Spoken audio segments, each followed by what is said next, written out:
വിവിധ രാജ്യങ്ങളിൽ നിന്ന് 2300-ലധികം പേർ ഇത്തവണ സൗദി രാജാവിന്റെ അതിഥികളായി ഹജ്ജിനെത്തും. ഇതിൽ പലസ്തീൻ രക്തസാക്ഷികളായവരുടെ 1000-ഓളം കുടുംബാംഗങ്ങളും ഉൾപ്പെടും. 26 വർഷങ്ങൾക്ക് മുൻപ് ആരംഭിച്ച പരിപാടിയിലൂടെ 60,000-ഓളം പേർ ഇതുവരെ അതിഥികളായി ഹജ്ജിനെത്തി.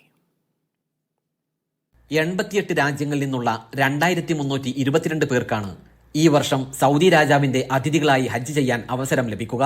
അതിൽ 1000 പേർ ഫലസ്തീനിൽ രക്തസാക്ഷികളായവരുടെയും പരിക്കേറ്റവരുടെയും തടവിലാക്കപ്പെട്ടവരുടെയും കുടുംബാംഗങ്ങളാണ്.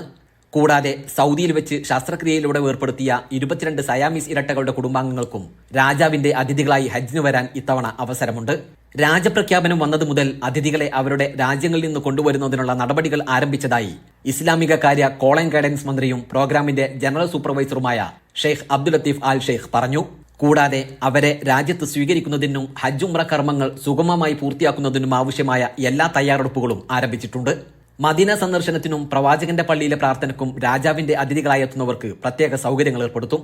വിവിധ രാജ്യങ്ങളിൽ നിന്നും സൽമാൻ രാജാവിന്റെ ചെലവിൽ ഹജ്ജിനായി എത്തുന്ന അതിഥികളുടെ ഒത്തുചേരൽ ഇസ്ലാമിന്റെയും മുസ്ലിങ്ങളുടെയും ഐക്യവും സാഹോദര്യവും ശക്തിപ്പെടുത്തുമെന്നും മന്ത്രി പറഞ്ഞു. 26 വർഷങ്ങൾക്ക് മുമ്പ് ആരംഭിച്ച ഈ പ്രോഗ്രാമിലൂടെ ഇതുവരെ വിവിധ രാജ്യങ്ങളിൽ നിന്നുള്ള 60,000-ലധികം സ്ത്രീ പുരുഷന്മാർ രാജാവിന്റെ അതിഥികളായെത്തി കർമ്മങ്ങൾ പൂർത്തിയാക്കിയിട്ടുണ്ട്. Gafoor Kondotty, media 1, Makkah. എണ്ണിപ്പറയും ഓരോ വോട്ടും. June 4 media 1-നൊപ്പം.